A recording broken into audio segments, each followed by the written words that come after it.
So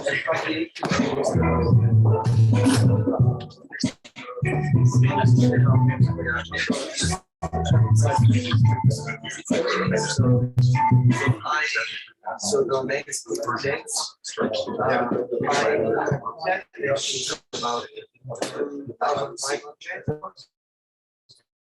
yeah, that's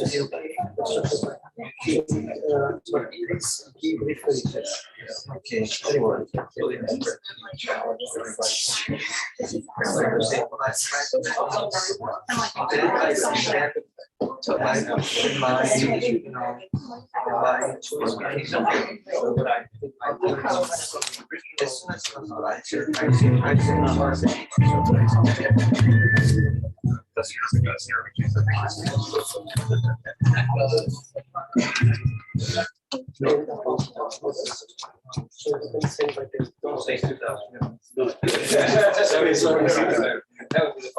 Aside from that, no sentence.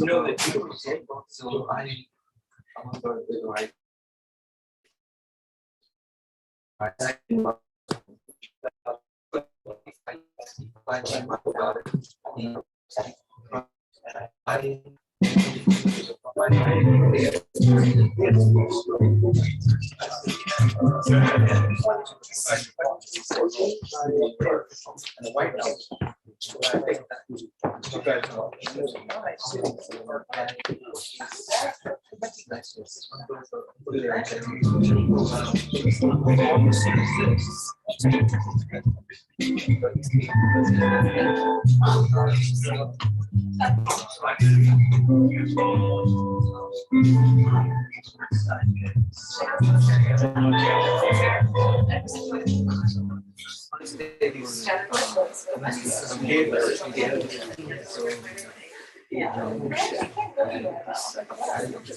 up here.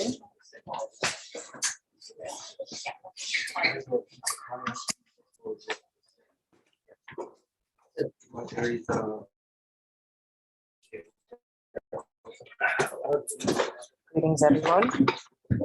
Greetings, everyone. Welcome and thank you so much for joining us this evening. We're very excited to have Asanga here to discuss Conundrum of an Island, and especially as many of you may know, in light of recent events, we have a lot to talk about tonight. So thank you for taking the time to come here this evening. Just a few things before we begin. Please silence your cell phones out of respect to our speaker. Thank you. If you happen to buy your copy of the book ahead of time through Eventbrite, just come and let me know before the end of the night so that I can get you all checked out. If you plenty here, though we have a limited number, so if you really want yours, you will be first in line at the end of our event. Just so you know, we will have a question and answer portion for the last 10 to 15 minutes. So if you do have any questions or comments, please hold them until that time. Lastly, this event is being live streamed. Though none of you are visible, if you choose to ask a question or offer a comment, that will be heard on the live stream, just FYI. And also this will be available on our YouTube channel if you want to go back and watch it. Our author this evening. Asanga is an international security and geopolitics analyst and strategic advisor from Sri Lanka. Presently, he serves as a senior fellow at the Millennium Project in Washington, D.C. In 2021, Asanga served as a senior researcher for social impact, conducting a political economic analysis in Sri Lanka for USAID. Asanga has led 2 government think tanks providing strategic advocacy with almost 2 decades of experience in the government sector at foreign policy and defense think tanks. He was the founding director general of the National Security Think Tank under the Ministry of Defense until January 2020. Before this, he served as the executive director at the Foreign Policy Think Tank. His recent book, Conundrum of an Island, is on Sri Lanka's geopolitical challenges and published by World Scientific Singapore. We're going to learn a lot more about you tonight, and I'm very excited to speak with you. But without further ado, please welcome Asanga.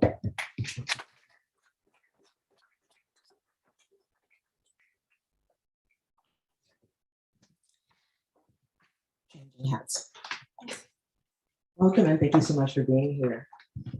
I'd like to kind of open this up by hearing a little bit more about your background and your connection to these issues and how this book specifically kind of got on the pathway to becoming published. Thank you so much, first of all, for having me in your lovely bookstore. So, and thank you for all of you for making your time and coming here. So really appreciate your presence.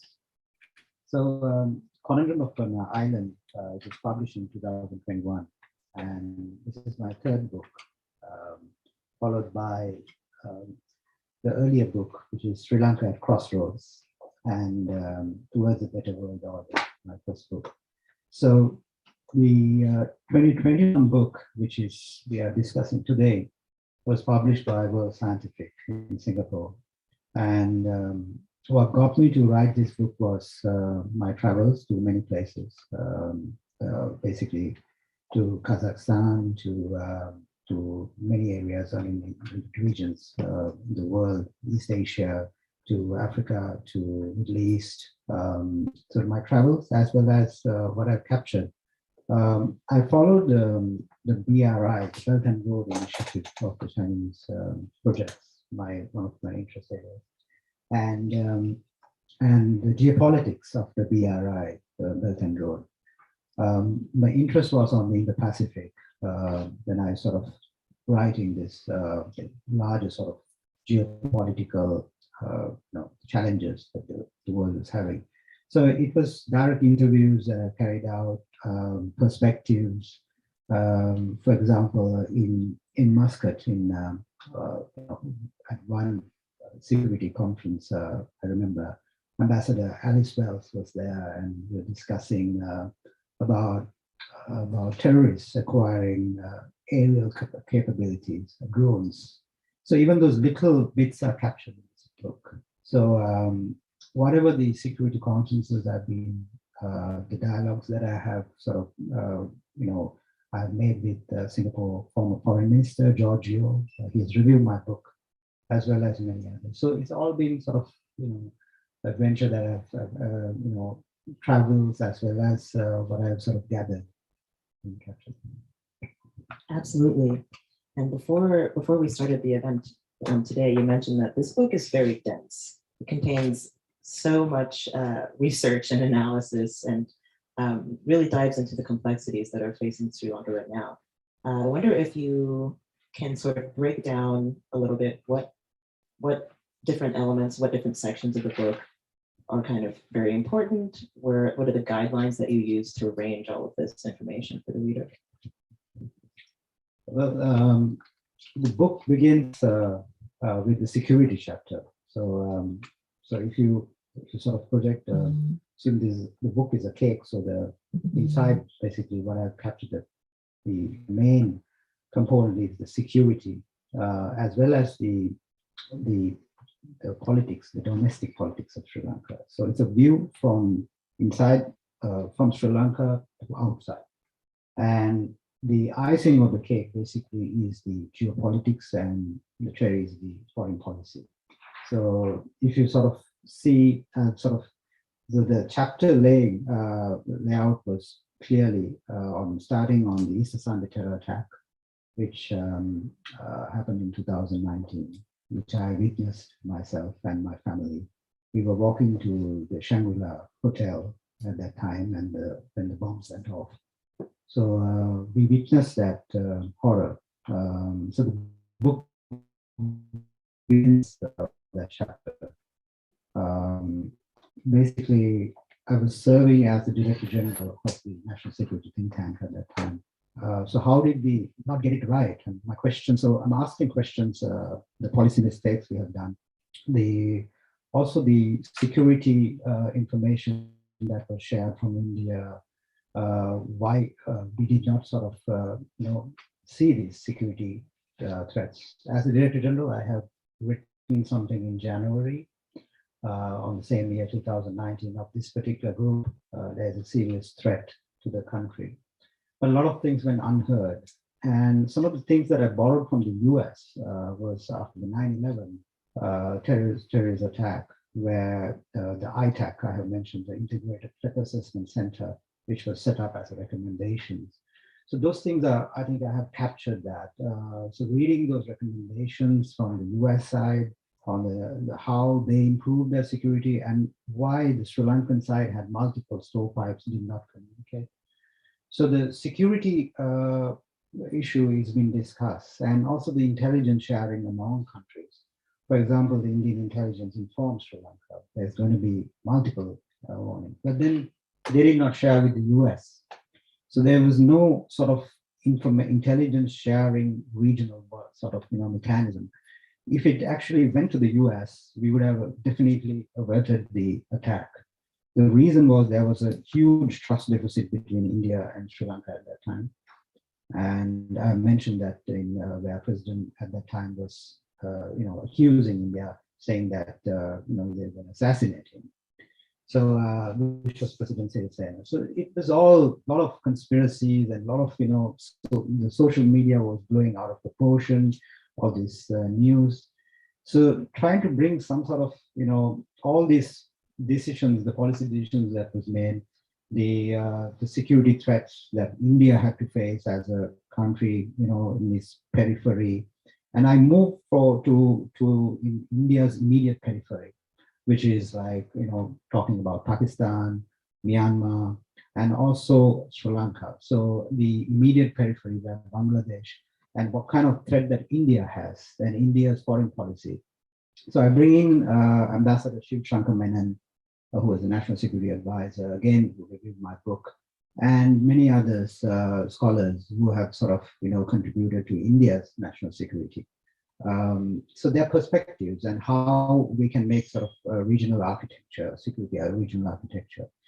So that's basically on the security chapter, and I moved to the foreign policy, which is my my interest area of the foreign policy and geopolitics.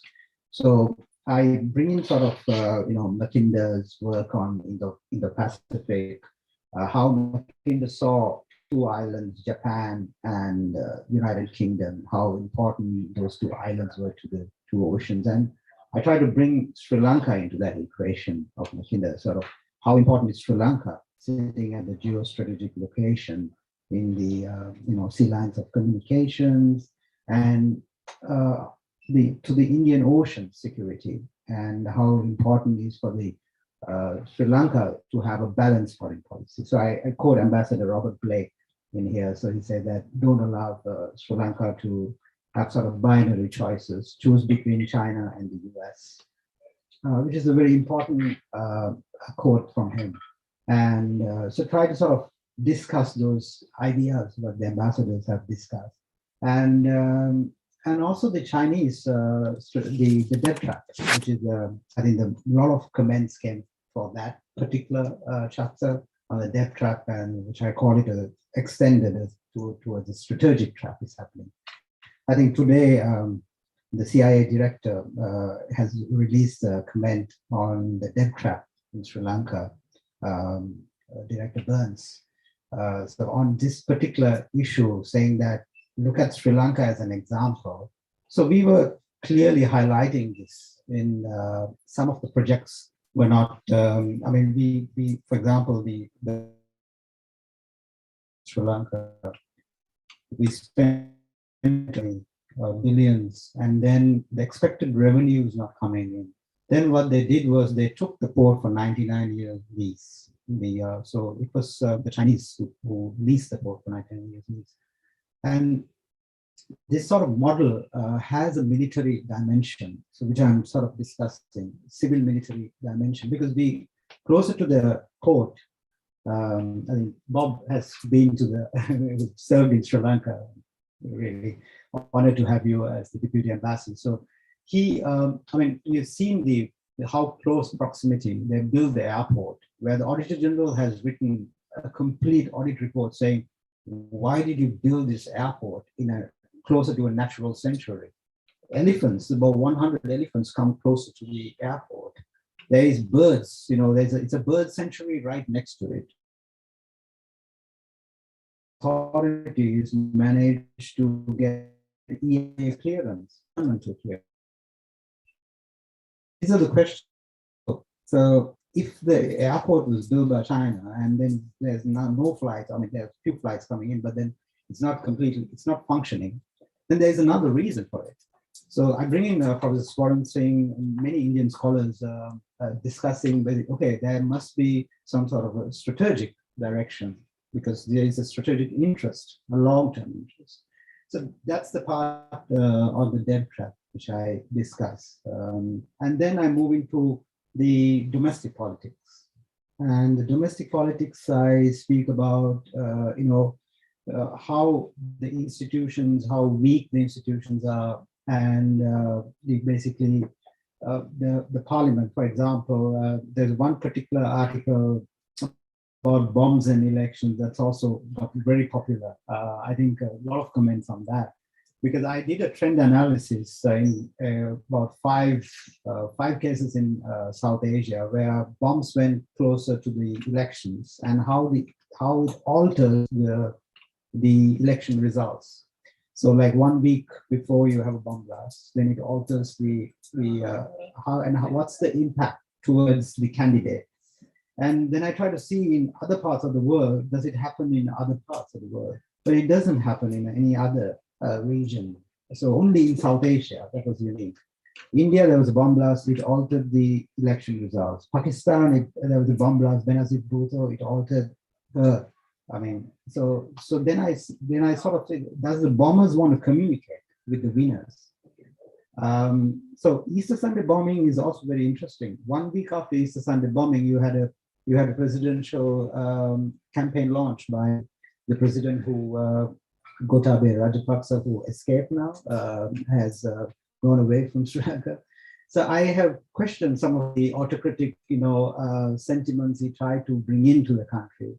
the military, the heavily militarized rule, the 27 military appointments.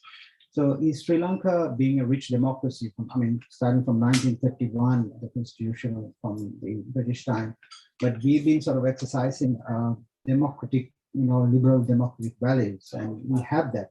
And so are we ready to sort of bring in a new model, which China was supporting that model? I mean, some of the comments that came from China, directly from the foreign minister, Wang Yi, when he came several times to Sri Lanka.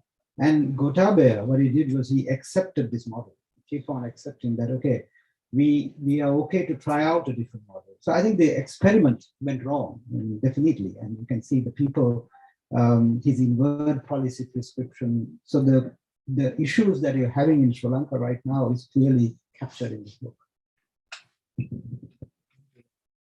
Can you tell us a little bit about, if this existed for you, what were some of the core questions about Sri Lanka, especially at the time that you're compiling all of this research and analysis, but also historically, that you wanted to answer in this book or to address in this book, if there are any?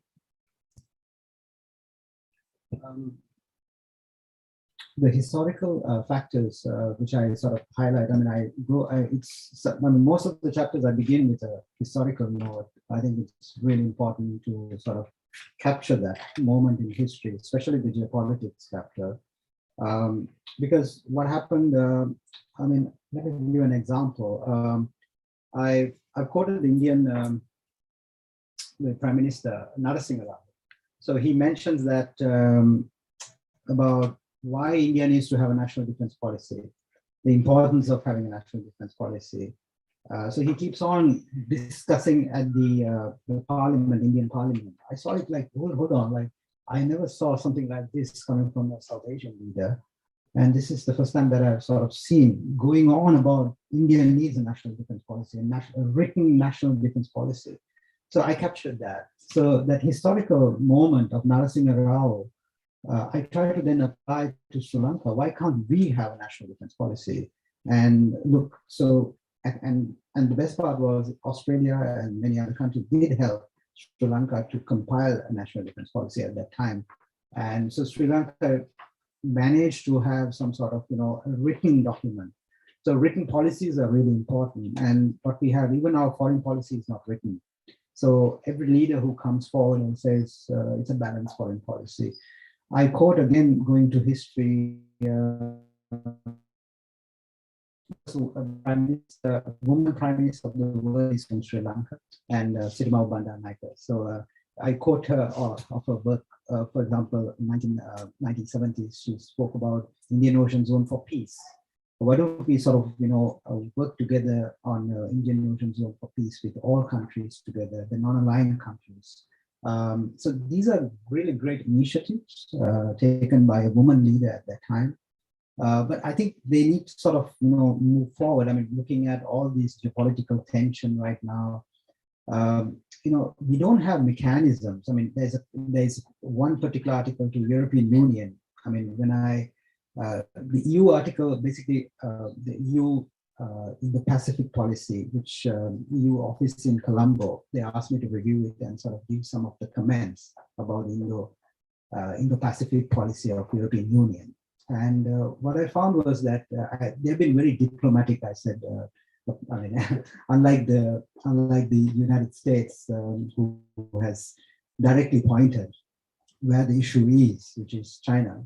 And they've been very sort of diplomatic. So I said, you've been very, trying to sort of create that. But then you need mechanisms. Then again, they speak about how do you sort of, address the 5G issues, how do you address the large amount of debt in these countries. So what are the toolkits? The toolkits are missing. So I think all of this, there is sort of, again, on the European, for example, I highlight some of the historical factors coming in from Europe. Italy, I mentioned clearly about how Italy was one of the first the countries who sort of supported China's BRI, signing MOUs, and without Brussels being informed. And so these are serious issues which United States, as well as many other countries face. And in the Pacific, if you look at it, what I'm sort of said, I mean, there is a reference to, I mean, when I saw the footage of Prime Minister Abe, I was so sad of what really happened. And I was mentioned about these, FOIPs, the free and open in the Pacific, how important, how valuable is FOIPs to a country like Sri Lanka, and how much we can bring in, those values, because Sri Lanka's commitment, if you look at it in the 1970s on the law of the sea, the Indian Ocean Zone for peace, there's so much of commitment, but then we have not done much to the free and open in the Pacific. Having sort of, because our leaders, I mean, if you look at the previous leader who tilted completely the foreign policy towards China, and I call it a bandwagon foreign policy. So that is quite a lot to digest. So I want to talk a little bit more specifically about, we talked a little bit about this over the video chat the last time we spoke, but some of the people that you had to kind of dive deep into their role in Sri Lankan politics. You mentioned kind of delving into the first woman prime minister, but also leaders internal to Sri Lanka, external in the surrounding states, as well as across the ocean and part of the EU and all of that. What are some really poignant highlights that come from those conversations and from that research? So I have had, because I served as, from my experience as the Director General of the National Security Think Tank, so conversations with the President, as well as also the high-level leaders of Sri Lanka. I served the entire Mahinda Rajapaksa tenure as the foreign policy. There's a think tank called Kadirgama Institute in Sri Lanka, so I was heading that. So my direct conversations, the 50 years of Mahinda Rajapaksa, how he celebrates. So I wrote a piece about that, how people saw him as a symbolic leader after winning the war in 2009, and how sort of, what happened to his political legacy if he keeps on, what I wrote when he was the president at that time. So I wrote a piece, he was a bit angry about it. I said about extending his term for any number of times. So he amended the constitution, which is against the democratic values. So my piece was basically saying, you've done something, which is against the constitution to alter to remain in power, as well as bringing the independent institutions like the police commission, the bribery commission, directly under his control. So the independence of basically of those institutions were lost. The result of that particular point, which I try to highlight, it was published in Sri Lankan newspapers also. But I think his foreign secretary at that time wrote a letter to me, and that was very interesting. He was saying that please, against the government policies. So as a director of the research and policy think tank, so I had to face all that. But then that was the right thing to do, to advise the leaders to go in that direction. So those conversations were there, but then I think that helped me to sort of understand my country as well as all the region. I mean, my interactions from my travels from the World Economic Forum, meeting many leaders, such as, in Singapore, I've met several leaders in Singapore, as well as, even my conversation with Aung San Suu Kyi in Myanmar, basically on reconciliation. So I had about 30 minutes of conversation with she said that quite similar, which is very interesting. Talk about reconciliation, and she asked me about my background and asked me about my father. So I said my father was assassinated, and so she said my father was also assassinated. And so we had this conversation in Thailand, and she said about reconciliation and how to sort of bring in Buddhist values into the reconciliation process. But when I mean, after the incidents with the Rohingyas, and so I was not so happy of those decisions that she took on the minority community. And I was also not happy with how they treated our minority community in Sri Lanka. So I call it like a majoritarian rule parliament in Sri Lanka, trying to suppress the minority rights. And for the Tamilians, the Muslims, for example, the forced cremation introduced by Gotabaya for the Muslims during the COVID, and also the Tamilians on the Prevention of the Terrorism Act, using harassing as well as bringing many I mean, human rights in Geneva has highlighted this. But the Sri Lankan government keep on rejecting and not taking any recommendation. So we are not moving forward as a nation. So this is something that I'm sort of nudging as a director, and sort of was talking until Gotabaya came, and he got me out. I mean, he basically transferred me out. So that is a leader I could not work a single day. And that I'm happy that I couldn't. And also at this moment, because now he's no more the leader, and the people of Sri Lanka have got together and had this amazing sort of, and the first time in the Sri Lankan history our executive have been chased like this. I mean, walking in, you must have seen the footage, going into the presidential house. And I see it as an Arab Spring because of the three characteristics. It matches exactly because Arab Spring, if you look at it, there were because of the autocratic rule, because of corruption, and also the economic condition. So all three matched the Sri Lankan situation. So the people actually, 9th of July was an historical moment for Sri Lanka. I'm glad you segued into that because as I assume many of us here know, the recent events in Sri Lanka are of huge historical importance. And I wonder if you can offer us a little bit of sort of a timeline. Like, what are the events that you feel led to this moment? What are the political choices? What are the, both within Sri Lanka and from outside pressures that drove us to this moment, especially when it comes to the president being fleeing the office? I think it was clearly captured by the researchers, not only me, other Sri Lankans who saw, like, who was working in the democratic space.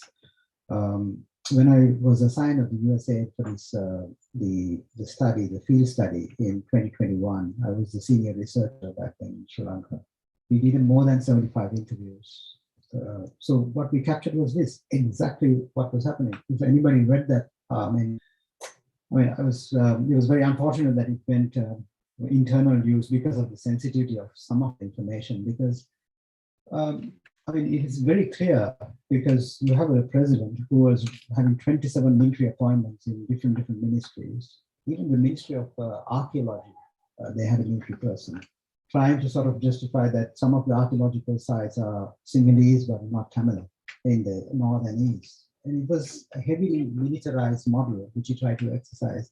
And then he completely, his critiques, he saw them as, he was targeting them, and he was completely sort of, one of the senior editors was telling me that the Minister of Defense called him, and because of one of my articles.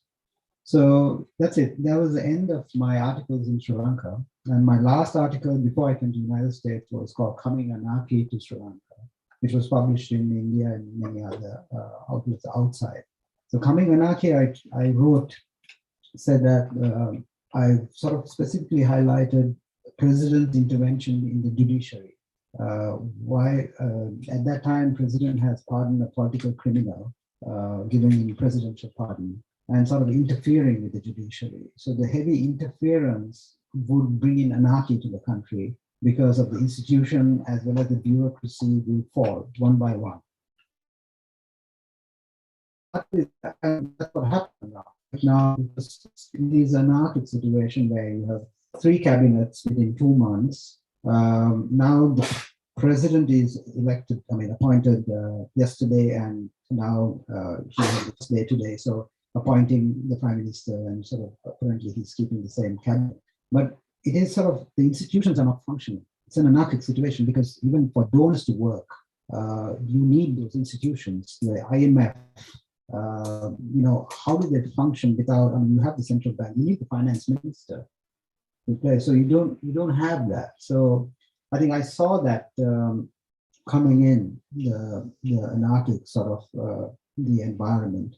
The human rights was a serious issue in Sri Lanka. And when I interviewed some of the minority community members, I was very upset as a majority. I'm single Buddhist, but then some of the issues that they were facing, concerns that that they have to go through, and so that's clearly captured by the human rights reports as well as all that, but it is not being implemented nothing being done. Although they use the reconciliation word, saying, okay, we are working on reconciliation, but there is nothing on the table. So those are I think the inward policy prescription that he carried forward, which is like, seeing the IMF as the economic hitman, and then rejecting the IMF, the policy. Basically, the IMF informed Sri Lanka years before that this situation is going to happen. He kept on relying on China a lot. If you look at the visits of the Chinese delegations, as well as the loans that we have got, especially during the COVID, and during the pandemic, it gave us more strength for him to strengthen the military, as well as, military was used for the forefront of fighting the pandemic. So, and that gave him, I think, the civil military balance was lost. And these are the main political issues that he had to sort of got into this whole, and also heavy borrowings that we had. So all that triggered, and people are now, 70% of Sri Lankans, according to UN, are hungry now. They're having only one meal a day. And you have a serious humanitarian crisis if it's not addressed now. Thank you. Everything you just said resonates with me, especially as a citizen in the United States, where you could say a lot of comparable events have been occurring. And I wonder if you have any analysis on that and drawing similarities between what the last several years in Sri Lanka and the last several years in the United States have looked like. Obviously, with the caveat that they are very different countries, right? But you're talking about overpowered military and centralized, monopolized control of government offices, increased oppression of minorities, and all of these things sound pretty familiar. So I wonder if you have some thoughts about that. Some of the questions I got even in the media, like CNN, they asked me to compare to January 6th, but it is not comparable to January 6th, because here is a situation where people got together against an autocratic ruler, and you had a very different situation in here. I've written about President Trump's certain decisions that he took, are very illogical, irrational, pulling out from the Human Rights Council. It was like a novel. Sometimes going to North Korea by staying in Singapore and meeting them in Singapore, and then I don't know if one of my kids read about his decisions, it would be a beautiful novel. And one day I said, did this really happen? I can't sort of see how bad the United States policy decisions were taken at that time. Looking at from a South Asian perspective, moving out from regionalism, multilateralism, those are the institutions that strengthen the United States as a country. That's how I see. I referred to Mersheimer's work, Chicago School scholar, multiple times, and also Kishore Mehbooban. It's also very interesting. He's my teacher also, but then we disagree on. He says that there's a decline of the West happening in his books, and the rise of China. And then, but I say, there's nothing like that. I don't see a decline happening. So I think the institution weaknesses, bring sort of all that. And the poem which I have captured on the first page, which is from Seamus Heaney, I think it's about building a house when you have scaffoldings, weak scaffoldings. If you have weak scaffoldings, what happens to the walls? It will fall down. So the institutions are very important. What President Trump did was, I think, interfering with the institutions that was created, and also putting many allies in serious sort of when they went to Japan, as well as European Union, they went through a struggle. So I think South Asia was also affected. But now I see tremendous improvement right now in democracy as well as on the human rights issues, because we need assistance.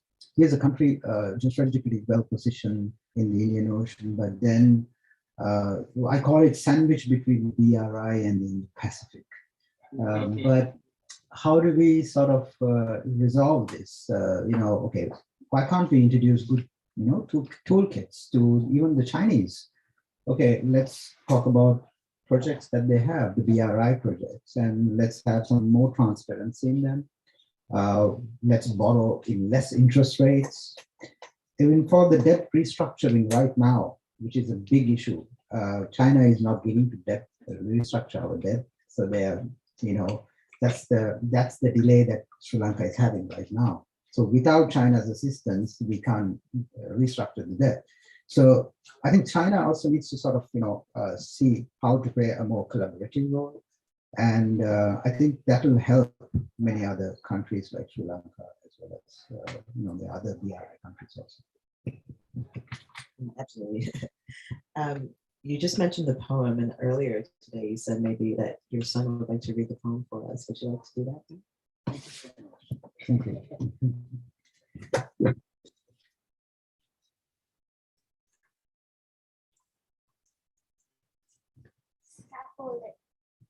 Scaffolding by Seamus Heaney. Masons, when they start upon a building, are careful to test out the scaffolding. Make sure that planks won't slip at busy points. Secure all ladders, tighten bolted joints, and yet all this comes down when the job's done. Showing off walls of sure and solid stone. So if, my dear, there sometimes seem to be old bridges breaking between you and me, never fear. We may let the scaffolds fall, confident that we have built our wall.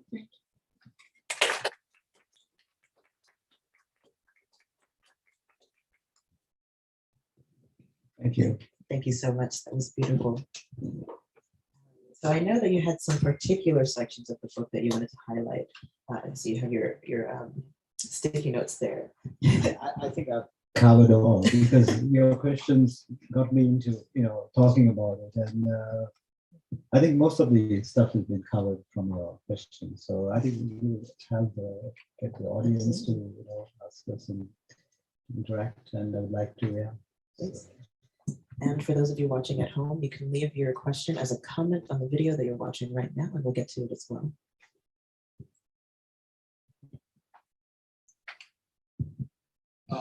Do you have on the Chinese debt deal?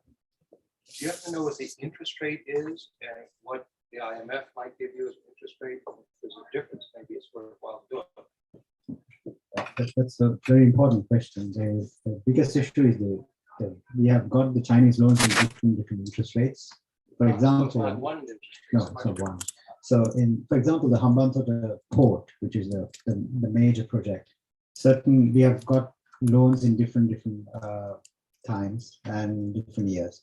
So one particular loan, I can tell you, it was 6.4% interest rate. So some of the think tanks, when I came to DC, I was reading about the debt trap, which is very interesting for me. And one particular think tank captured saying there's no debt trap. The debt trap is alive, and there's no logic behind it. They said, hold on, okay, what's going on here? So what they've done is a very simple thing. So they have not seen the agreement. None of these people have seen the 99-year agreement. It is confidential. It is only to the eyes of the people who have sort of in the government and all that. So they're making assumptions on the 99-year lease agreement. And the second is on the lease, the interest rates, which you were asked. So what they say is the Japanese loans and the Chinese loans are same, which is about 10%. Whoa. So 10%. IMF's got to be what, 3% or something? Yeah, so that's the thing. So exactly the Japanese loans are less than 1% interest rates. Okay. So they're saying that the Japanese are also saying to the Chinese, and so there's no debt trap. And this was picked up by Chatham House, so very interesting. So I had a sort of a response to that published in an article published in Sweden. And so that was about, it's a vessels can't come into Hambantota. What was that assumption? And who made that? Saying they've sort of measured the the harbor mouth, the depth. Military vessels can easily come in, and this was discussed with the naval officers in Sri Lanka. And military vessels can come in. If the military large vessels can come in, they can be a front logistics hub, which the Pentagon has clearly highlighted in the defense their defense policy. So I think some of those debunking theories need to be sort of looked at really carefully. There is a kind of a debt trap, clearly, in Sri Lanka. And what I see is, more than the interest rate, the longer term sort of like a strategic trap. So the strategic trap, which I sort of coined, has Chinese Communist Party. That's actually a completely different paper, which I have written, how much of money that they have given to a political party to alter the existing model. The second is basically on human rights, where China supports Sri Lanka, and reciprocally, Sri Lankan Foreign Secretary starts speaking about Xinjiang for the first time. So reciprocally, there is an agreement on human rights, and then the military agreements. So military to military, agreement between China and Russia. So those are the attributes that will sort of trigger a strategic trap. So the interest rates plays a huge role. I mean, the question was very important, and right now we can't get into restructuring. That restructuring is required from the IMF as a conditionality. So China is not agreeing to the restructuring. So this is where the problem is. So the other countries are accepting it, but then China is saying that we're going to restructure. The reason China is saying this is, what they're saying is the reply is that if we give it to Sri Lanka, we'd have to give to other countries also. Yes. Oh, wouldn't that be?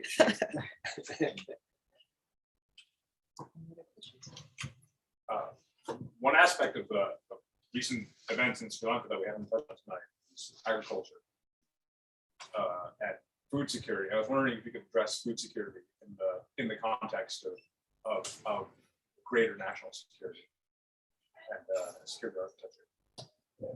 Very important question. Actually, thank you for that. Food security is one of the biggest issues we had. The downfall of the former president, the Gotabaya Rajapaksa, was his fertilizer. What he did was overnight shift from chemical fertilizer to organic fertilizer, which impacted the entire industry. When he did that, now a lot of people again misread that. When he did that, there were Chinese vessels coming in. I wrote one particular piece on that, saying that why is a Chinese vessel trying to bring in chemical fertilizers? That particular vessel has never come to Sri Lanka. And what I traced was that what he did was change of suppliers.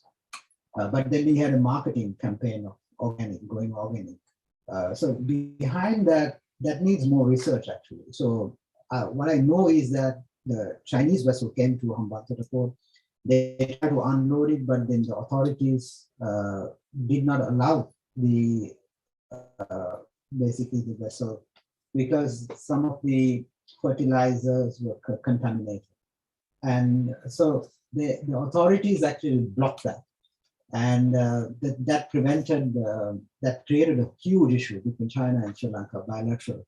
And then before Wang Yi, the foreign minister, came to Sri Lanka, 24 hours before that, we had to pay for that. So I questioned in my piece saying, why did we have to pay 24 hours before Wang Yi, steps to Sri Lanka? So behind the fertilizer crisis, there were many other issues going on.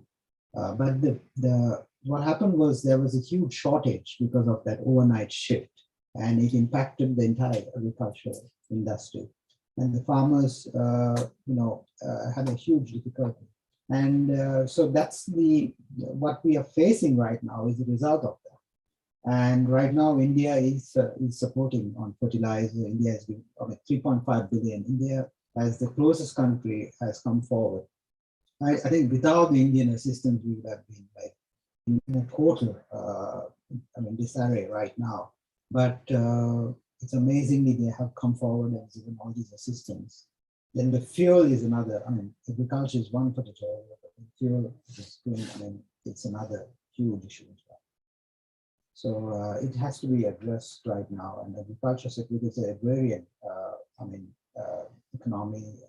Although it's heavily import driven, but we do have, the agrarian. So we need to sort of bring that back. Love the talk. Really interesting topic. You mentioned, you were quoting Mearsheimer in there, and I'm wondering where all of this is heading with.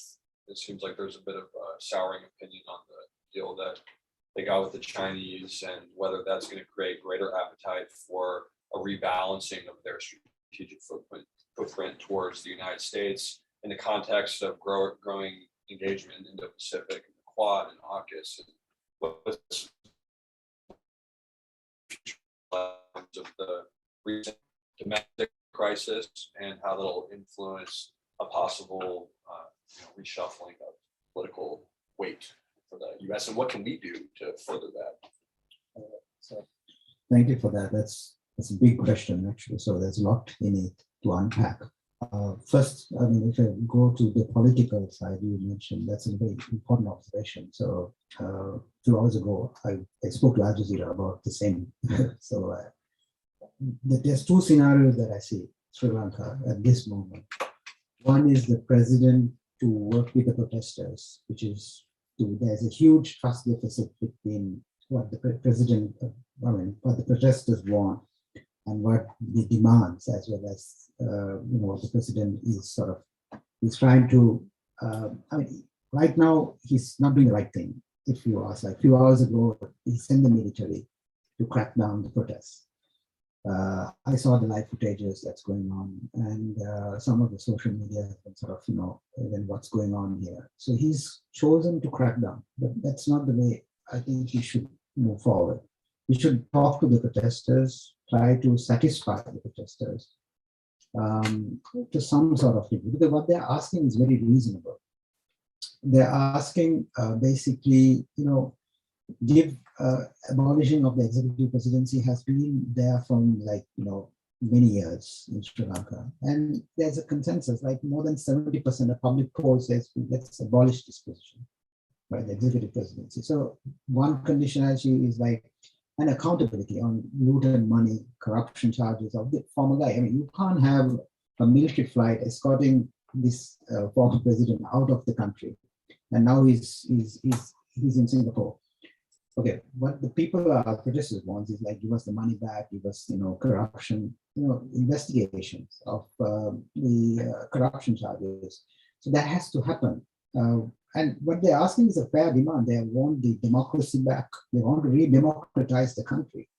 And so that's the first scenario. And if the president talking to bridging the trust deficit between the protesters.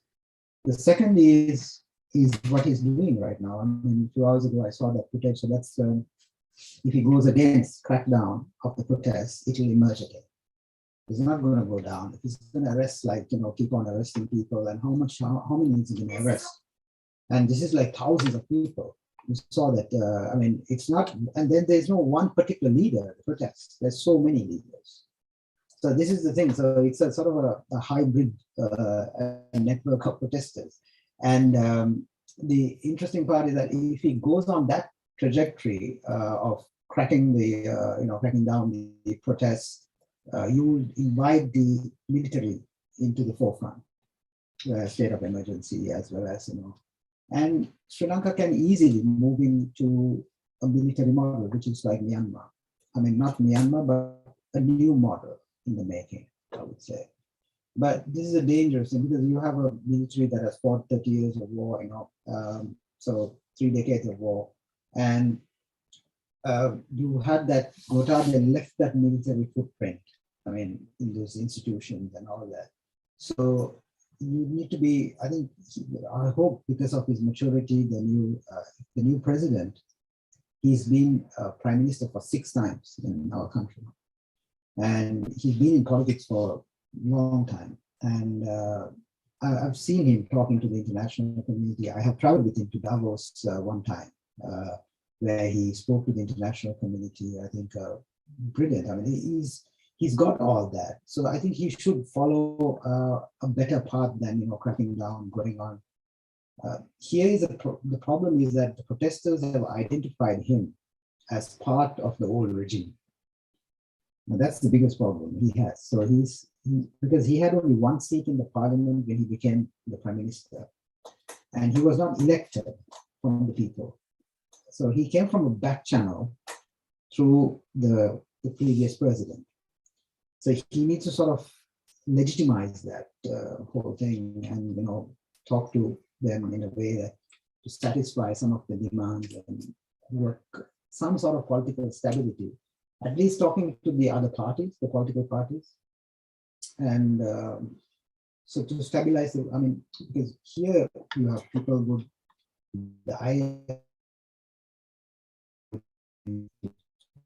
person are hungry and you have so much of fuel queues. Already 16 people are dead. So things can get worse, and it's quite sad if it gets into a humanitarian crisis, and I hope it will not get into that stage. So that's what I think.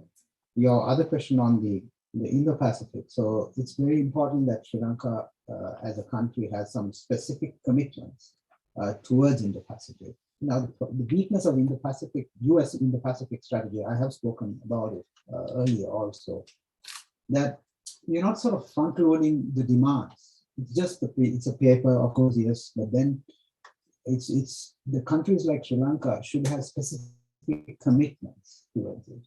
And I'm asking as a Sri Lankan that US should, have those. And what Abe was talking on the FOIPs and all that. So if Sri Lankan foreign ministry can send sort of say, okay, we are committed to this, and you need some sort of document in because here is a country. If you're talking if you're talking about democracy, liberal values in Sri Lanka and all that, so if you're doing that, and then again you're working with against those norms and values, so there is no commitment.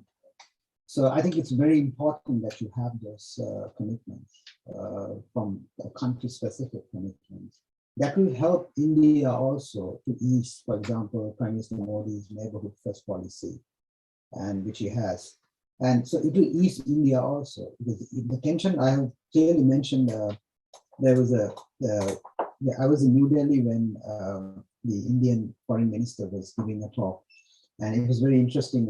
Salman Khurshid at that time said like he's feeling like Muhammad Ali getting punched from South India, and that's how the central government is that the regional provincial governments can't dictate terms to the central government, and this is on the during human rights vote against Sri Lanka.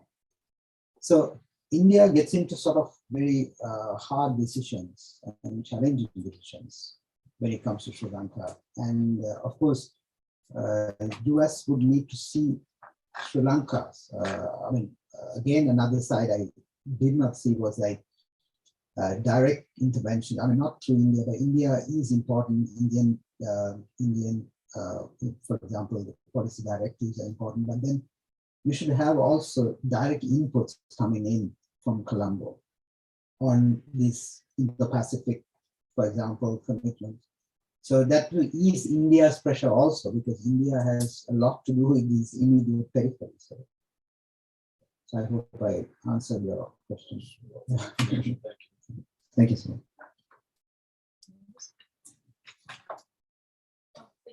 for your talk. So that's a good segue into my question. I was just curious to hear your thoughts on how you see India responding to the crisis in Sri Lanka, kind of for the medium and long term, just given the levels of assistance that big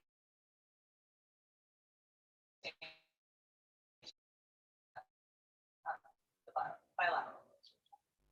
Thank you for that. Of course, that's a very important question. That we have India, is the only, like I said, 3.5 billion given, and then they're extending that for the fuel, which is like the most important right now. The commodity, like we are out of fuel, and the country is like, people are given a token when you walk into a fuel shed, and then they have to wait for 3-4 days waiting for so the industries have stopped, everything has stopped. So India's, I think the assistance is very crucial right now to Sri Lanka. And bilaterally, India, I know the all party, there was a discussion about Sri Lanka yesterday. And I think it's really important to have the democratic wheels functioning right now.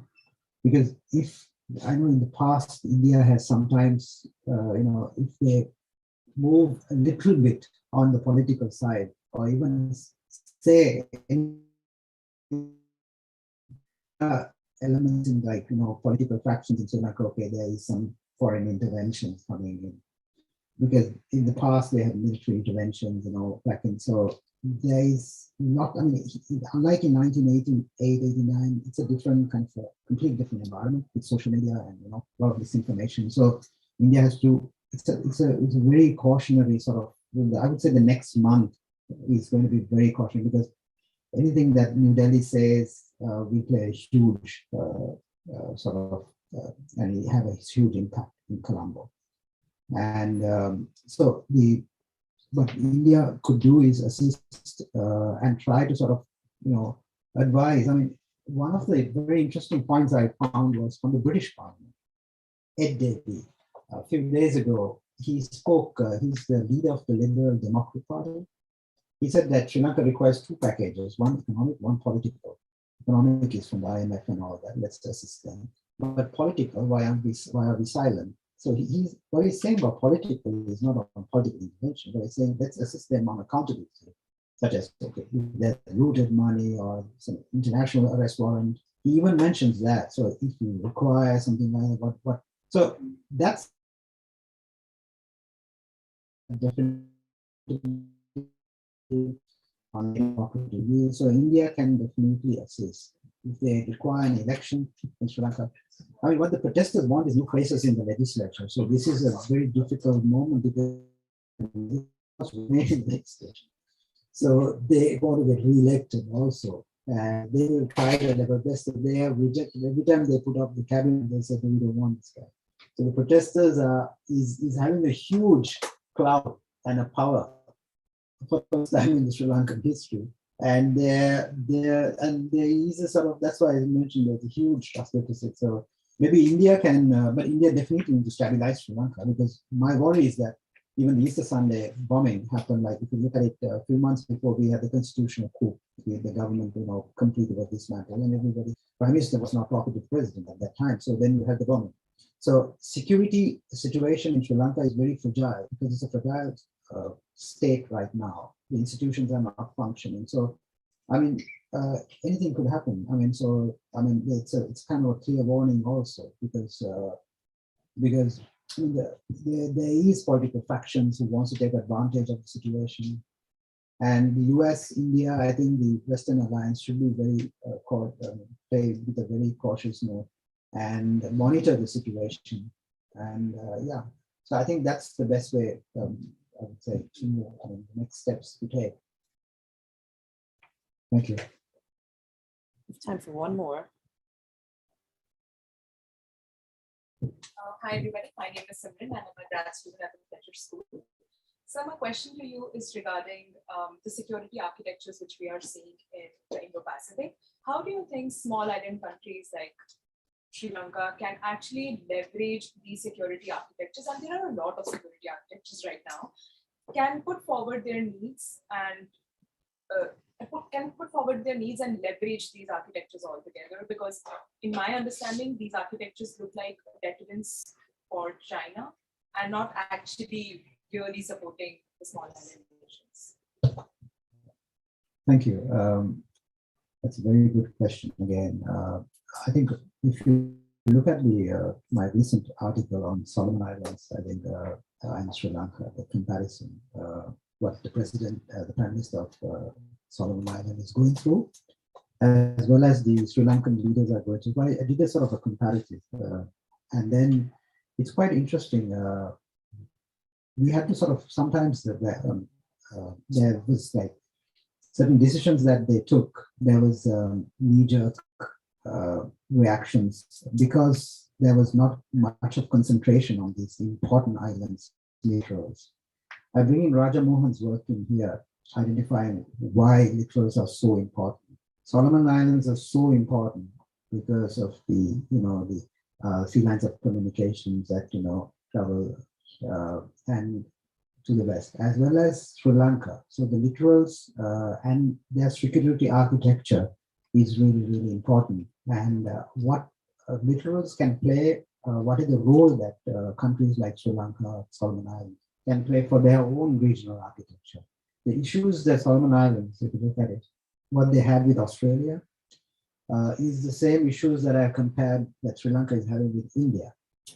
And because of the Chinese presence in both the countries, Solomon Islands as well as in Sri Lanka, and what they're doing. So the alterations of certain models, and then the leaders talking about, bringing in different sort of security architectures into it.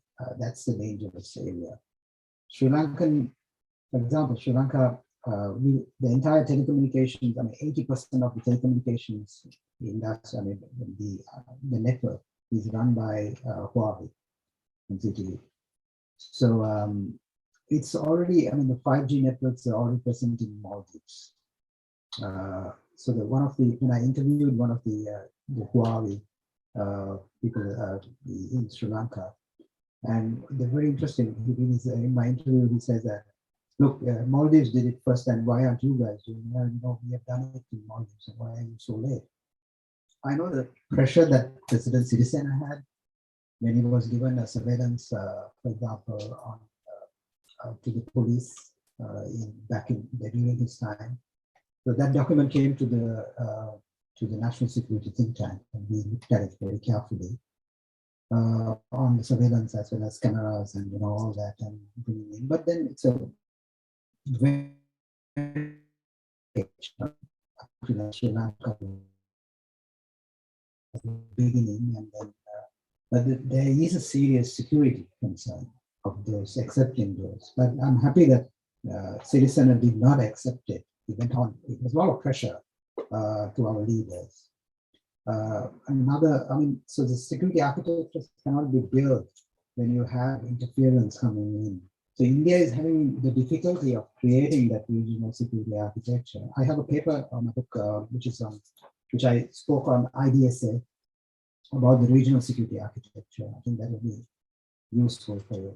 So the pressure that the leaders have is serious. I remember when I went with Prime Minister Wickremesinghe to Davos, and it was very interesting. So Wickremesinghe was telling, so there was this delegation, Chinese delegation in Davos, and they said, they're here also. They said, like, why are they here? They followed me to Davos.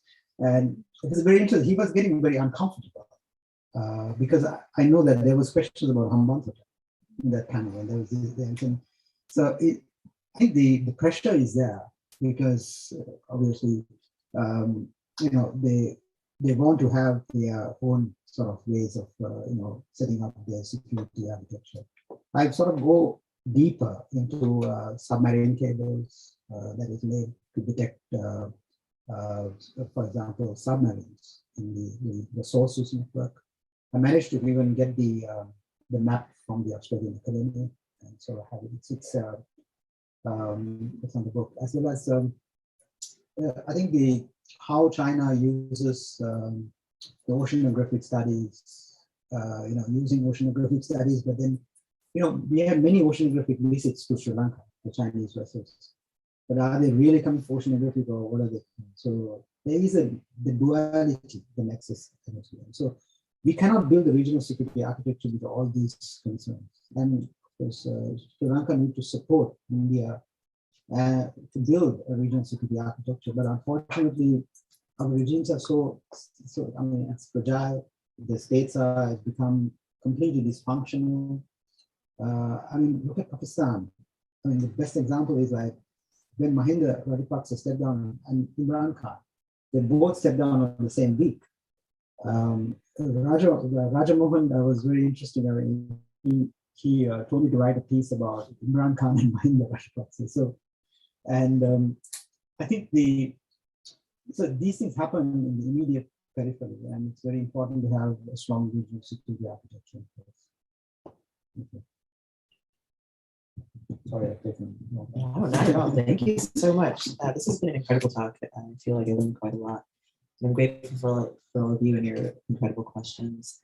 Asanga, again, thank you so much for joining us this evening. For those of you watching at home, and actually for our audience here, where can we keep up with your work? Where is a good place to follow you if you want to? You can follow me on my website. So it's asangaabey.com. So everything is on the site, and what I write, the lady columns, as well as my commentaries. That's given. Thank you. Wonderful. Thank you so much, and thank you for being here tonight.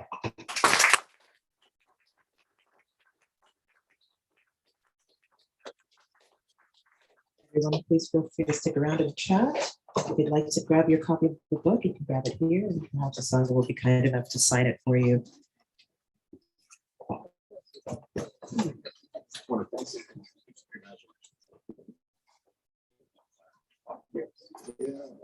Well, I could try another website, but I'm Facebook and